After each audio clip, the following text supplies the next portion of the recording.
नमस्कार दोस्तों, मैं विजय कसाना डिजिटल फ्री शिक्षा के यूट्यूब चैनल पर आपका स्वागत करता हूं। दोस्तों, एचएसएससी भर्तियों को लेकर गुड न्यूज़ हम कह सकते हैं। एचएसएससी अब एक्शन में आ गई है क्योंकि सीएम साहब ने आदेश जारी कर दिए हैं। मुख्यमंत्री ने किस किस भर्ती के लिए आदेश जारी किए गए हैं वो भी चर्चा करेंगे। इसके अलावा साथियों, कुछ ऐसी भी भर्तियाँ हैं जिनमें पोस्टों के बराबर भी कैंडिडेट नहीं पहुँच रहे हैं, उन भर्ती के बारे में भी चर्चा करेंगे साथियों, क्योंकि भीड़ से हटकर चलने पर कामयाबी जरूर मिलती है। तो अगर आप ऐसे ही विश्वसनीय खबर पाना चाहते हैं तो चैनल को सब्सक्राइब जरूर कर लें। चलिए साथियों, अब मुद्दे पर आते हैं। ये देखिए साथियों, पीजीटी भर्ती की जा रही है जिसमें अब इंटरव्यू होना है, लेकिन साथियों इंटरव्यू के लिए आपको पता है कि जितनी पोस्ट है उतने कैंडिडेट भी नहीं पहुंच रहे। ये देखिए, किस विषय में पद से कम अभ्यर्थी, जिन विषयों में पद से कम अभ्यर्थी है उनके बारे में हम आपको बता रहे हैं। फाइन आर्ट, मेवात कैडर की बात है। फाइन आर्ट में 17 पोस्ट है और 5 ही अभ्यर्थी पास हैं। पॉलिटिकल साइंस में 47 में 15 ही पास है। मैथमेटिक्स में 65 पोस्ट है और 60 कैंडिडेट ही पास हैं। म्यूजिक में 3 पोस्ट हैं, कोई भी कैंडिडेट पास नहीं है। फिजिकल एजुकेशन में 45 में 9 कैंडिडेट पास हैं।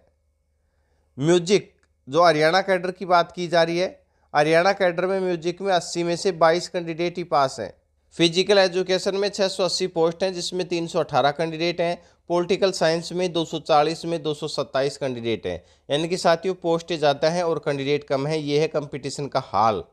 और ग्रुप सी भर्तियों में, ग्रुप डी भर्तियों में आप कंपटीशन देख रहे हैं, कितना भयंकर कंपटीशन है।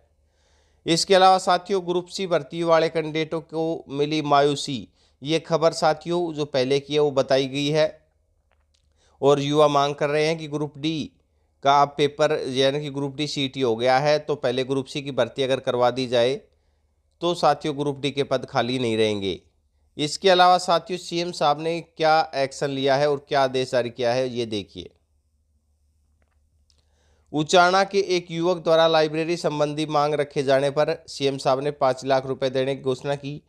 एक युवक द्वारा आईटीआई इंस्ट्रक्टरों की भर्ती होने के बावजूद उन्हें नियुक्ति नहीं मिलने का मामला उठाए जाने पर मुख्यमंत्री ने कहा है कि इस मामले में पहले ही निर्देश दिए जा चुके हैं। अगले 10 दिन में डॉक्यूमेंट स्क्रूटनी के पश्चात पात्र अभ्यर्थियों को जल्द से जल्द नियुक्ति दी जाएगी। साथियों आपको बता दें कि एचएसएससी द्वारा इस भर्ती को पूरे किए हुए काफ़ी दिन हो गए हैं, लेकिन आपको पता है एचएसएससी का काम है सिर्फ और सिर्फ फाइनल रिजल्ट तक का कार्य करना। आगे का कार्य डिपार्टमेंट करता है, यानी कि इन कैंडिडेटों को ज्वाइनिंग नहीं दी गई है। जिनके भी ज्वाइनिंग बाकी है उनके लिए गुड न्यूज़ ये है कि अगले 10 दिन में उनका प्रोसेस है वो सिरे चढ़ने वाला है। ऐसी बात सीएम साहब के द्वारा कही गई है।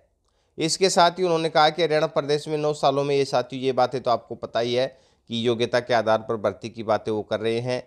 और उन्होंने कहा कि अगर नौकरी के नाम पर किसी अधिकारी, कर्मचारी या अन्य ने पैसे भी लिए हैं तो आप बताइएगा, 48 घंटे में सख्त कार्रवाई कर दी जाएगी। एक तो ये न्यूज़ है साथियों। एक ये देखिए, रेडियोग्राफर के पदों पर भर्ती हुए युवाओं को जल्द दी जाएगी नियुक्ति। यानी कि साथियों रेडियोग्राफर वालों को भी अगले सप्ताह में ही, ये देखिए, डॉक्यूमेंट स्क्रूटनी के बाद बाकी प्रक्रिया अमल में लाई जाएगी। रेडियोग्राफर के पदों पर भर्ती हुए युवाओं को जल्द ही नियुक्ति दी जाएगी, ये बात कही है सीएम साहब ने। तो साथियों अब सीएम साहब भी एक्शन में आ गए हैं। कल रात वो बस में सफ़र करते हुए भी दिखाई दिए हैं। यानी कि साथियों लगातार अगर एक्शन मोड में सरकार आएगी तो युवाओं को फ़ायदा मिल सकता है। और युवाओं के लिए एक गुड न्यूज़ ये भी है कि चुनावी वर्ष शुरू हो चुका है। और आपको पता है चुनावी वर्ष में हरियाणा सरकार, चाहे किसी भी पार्टी की सरकार हो, सभी पार्टियां चाहेंगी कि भर्तियां जल्दी से जल्दी कंप्लीट हों। तो साथियों भर्तियां तो होनी है, आप अपनी तैयारी जारी रखें। अपना कीमती समय देने के लिए बहुत बहुत धन्यवाद।